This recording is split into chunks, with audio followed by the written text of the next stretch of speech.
Hi, welcome back to my YouTube channel. I'm going to talk about how my husband and I met. So in my previous video, I talked about it briefly. So today I'm going to talk about it in depth. So I had registered myself to two online dating platforms. Yeah, and for me it was also easier or rather quicker because I was already here in Europe, so I could meet different people. And mind you, I couldn't write. If the person writing to me didn't pay for it, I couldn't write to anybody. So you can only communicate if one person or if one party or both parties, but rather if one party has paid for membership. That's the only way you can communicate. So I couldn't. The only thing you can do, you can send your interests that you're interested, and then the other party, if the other party has paid for membership, then the other party can write back. So, and that's where you can communicate. But if none of you have paid for membership, then you cannot write to each other. You cannot communicate. So this whole month I just said I'm giving myself a break and I'm stopping it. If it was meant to be, it's going to be. If not, then that's that. So after a month's break, I decided to check my profile again. So I logged in, and still nothing. Then I thought, yeah, then it was not meant to be. So then a time came that I even forgot I had a profile by this online dating platform. So days went by, weeks went by. Then I decided, yeah, enough is enough. If it was meant to be, it was not meant to be. That's that. I'm going to delete my profile also from the second dating platform. So that day, it was, I think, it was on a Sunday. It was on a Sunday evening, and I got my after. Because on Sundays I used to go out by myself and go for walks, and yeah, went to my profile, and then I saw a message, and I was like, interesting. And really, I was really going to delete this my profile because I had had enough. I found a message, and I was happy, of course. So thank God he had paid for premium membership, so we could communicate. So I went and saw, and he said, "Hi Yvonne, my name is blah blah blah. I live in blah blah blah." Yeah. And then I was like, okay, let me see how this is going to go. So I wrote, but I was a bit skeptic still because the first 4 dates, the first 4 men didn't go as I had planned or as God had planned. I read the message, yes, but I didn't reply immediately. I waited 3 days to reply. So I went and I saw he had written a lot of things. He had written his name, his age, where he came from, what he did, and the normal things that you write, you introduce about yourself. So then I wrote him back. I also told him about myself, blah blah, short introduction. Yeah, is it finished? Yeah. I replied him back after 3 days. And then, I said, let's wait and see. So after these 3 days, as soon as I wrote back, I think half an hour later, he wrote again. He wrote again and gave me his number. He said this is my number. I'm on WhatsApp. If you're interested, you can write to me in the number I gave you. Then it's easier to communicate via WhatsApp as to communicate here. So I just took the number. But I didn't write immediately. I waited again a whole week before I wrote to him. So when I wrote to him, I said, hello, here is Yvonne. I got your number from, you gave me a number from your profile, and So, and then,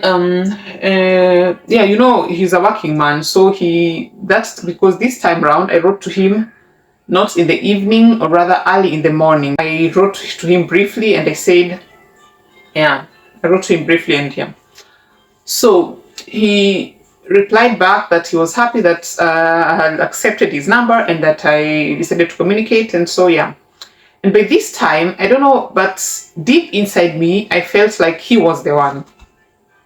And I said, okay, By the other four, it was not this, but by this one, it's different. I really felt like he was the one. So I decided I'm going to be deleting my profile completely, because I wanted to delete it before, but only I didn't delete it just because I found a message from him, my now husband. So I didn't delete it then, but now I thought, deep in my heart, I felt like he was the one. As we communicated further, I told him already I had already deleted my profile, and he said he also had deleted his profile as soon as we started writing via WhatsApp. So, and that's how it started.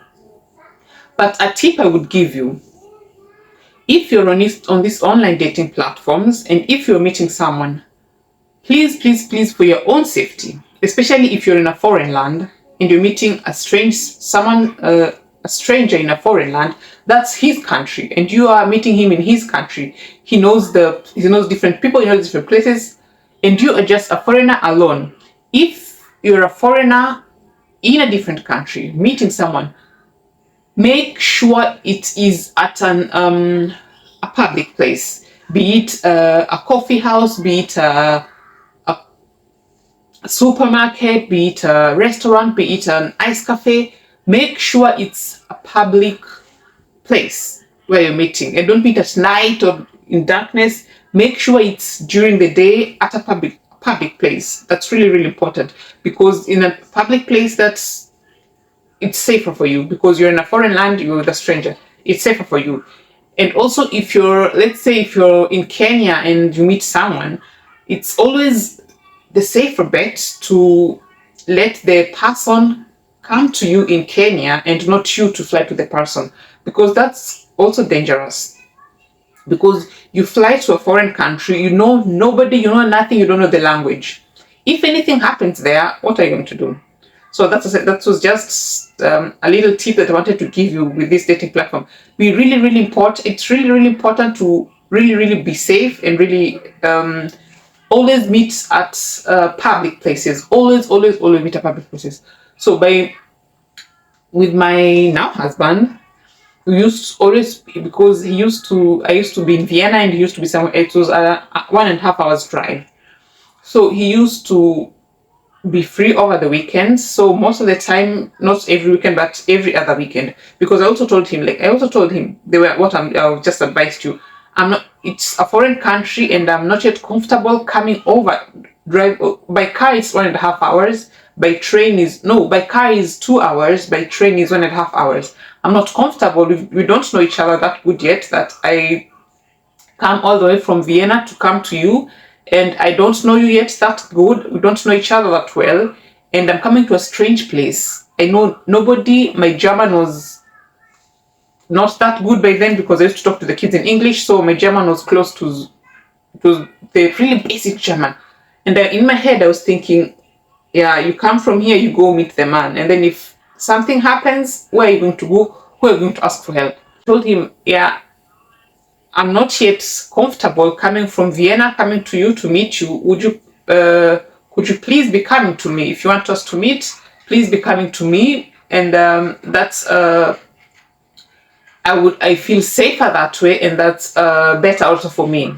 So, and he agreed immediately. He said, I understand you. So I'll be coming every other weekend, so that we could be meeting and talking, so that we could see each other in person.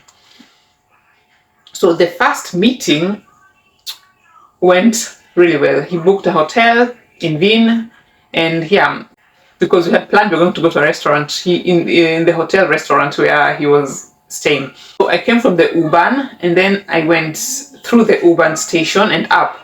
I had seen him that he was standing up there, but I was still not yet comfortable going directly to him and saying, hi, here I am, here's Yvonne, blah, blah, blah. But as I walked through the U-Bahn station, went up and came out, as I saw him there, and I think he was also looking, but for him it was easier because skin color different. So he also saw me, and then he came over to me, and it was nice. We hugged. It was really, really nice to finally get to meet him in public, in real life, and not just seeing photos and writing.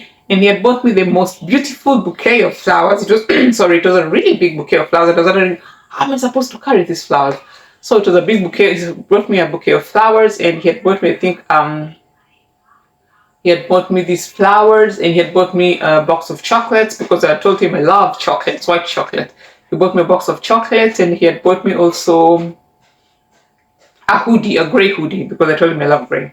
Went to the restaurant and we talked, we stayed, we ate, and we talked for almost 3 hours, just talking and getting to know each other better. And yeah, the only problem and difficulty was it was me. He took free from Monday to Sunday, and it was difficult to meet during the week before because I had limited time. But I still the free time I had, we were meeting. So the free time I had, we used to meet, and then after that, and then the longest time we met was Saturday, and then Sunday, I think the whole day before we had to go back. By the time I was already going back to Kenya, our relationship was really, really good, and it was really, yeah. We were in wir waren in einer feste Beziehung. Wie sagt man das auf Deutsch? We were in already in a relationship. I don't know how to say it in English. So, and then my time came. I had to unfortunately go back to Kenya.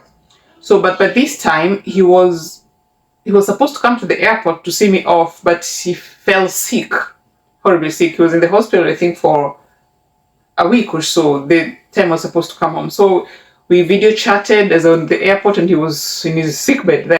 Thank God for video chatting. So we video chatted, and then I flew back to Kenya. So, and then when we were in Kenya, we still continued communicating, and then that was the time when he invited me on a tourist visa.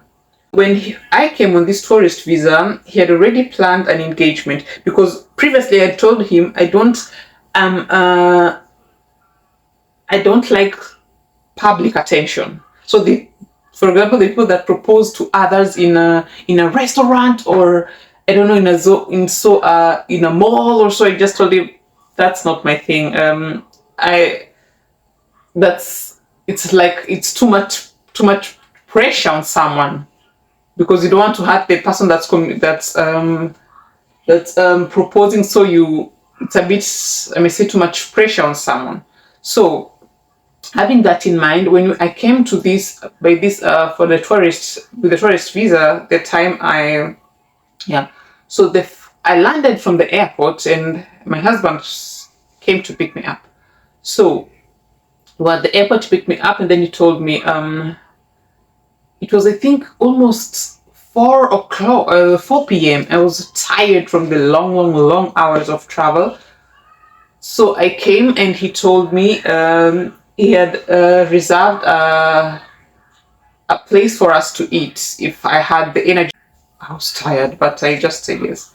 So we went to this, it was a nice, quiet restaurant. We had it's for those who like privacy, there are some closed rooms, and we were in one of these closed rooms. So we went in, and the room was quiet. There was serene music. The lights were everything was just perfect. So we were just sitting there, enjoying our food, and I was just like, yeah, can we go home? And he was like, yeah, I have a surprise for you. So after we finished eating, we stood up, and outside there were it was raining, mind you. So with the rain, and I have an umbrella, he was holding the umbrella actually. So we went outside, and then there was a herd of elephants there, because he really, really loves wild animals and elephants and blah, blah, blah. So we were outside there. There was a herd of elephants. They're just eating, minding their business. And then we went there. So he told me, we went after eating, we went outside by the herd of elephants, and as we were just observing and having a nice time, and happy that we are back together again for a while, 3 months, but so oder so, wir waren wieder zusammen. So, and as we were out Hello, Alexander. What are you looking for? Spider-Man, look for it on the couch. You can look on the couch, okay? On Amelie's bed. Okay. So, by this herd of elephants, then he told me to, if I mind holding the umbrella, and I was like, yeah, I don't mind. So, hi. Now leave it there a little bit, okay? Because it's too bright, I'm going to take them off. Okay? Go and finish watching. Because it's too bright. See, take Nala. Spider-Man is on the couch. Go on the couch. Filming with kids, that's why I hide when I film my videos. So, and I was busy holding the umbrella and looking at the elephants. I hadn't seen him, but he already had a rig. He was on his knee on the wet floor because it was raining, and I was shocked. Thank God there was no crowd there. It was just, I think, the two of us. The next people were very far away. They didn't even yeah, okay. So went on his knee and he proposed. There it is. Proposed, and of course I said yes. I said yes, and yeah. And kids, that is how I met your father. So guys, that's how I met my husband. It was an online platform, and yeah. So the most important things to look for by these online platforms, make sure what you write is the truth. Make sure your age is the truth, where you stay, your height, your color, blah, blah, blah. There's no point of lying in your profile, and then when you meet in person, things are different. So make sure you write the truth. Make sure you send each other photos. I'm helping you to look for it in a while, okay? Make sure you write the truth, and when you start communicating, communicate regularly. If you per WhatsApp and also video calls, make sure you communicate regularly. Communication is the key. As for me and my husband, we used to communicate every day, really every day. Even if he came home from work tired, he made sure that he wrote to me and told me, today I came home, I'm a bit tired, and we still could communicate a bit. And also we used to video chat oftenly, because after he proposed, I obviously had to fly back to Kenya and to prepare my papers. That is coming. Everything I needed is going to come in other videos. So stay tuned to my channel if you want to know more about the marriage requirements, the marriage visa, how the marriage works here. Okay, I'll be talking about Austria because I'm in Austria. So make sure that those things are the things that will be coming in my next video. So tell a friend to tell a friend, come and subscribe to my channel.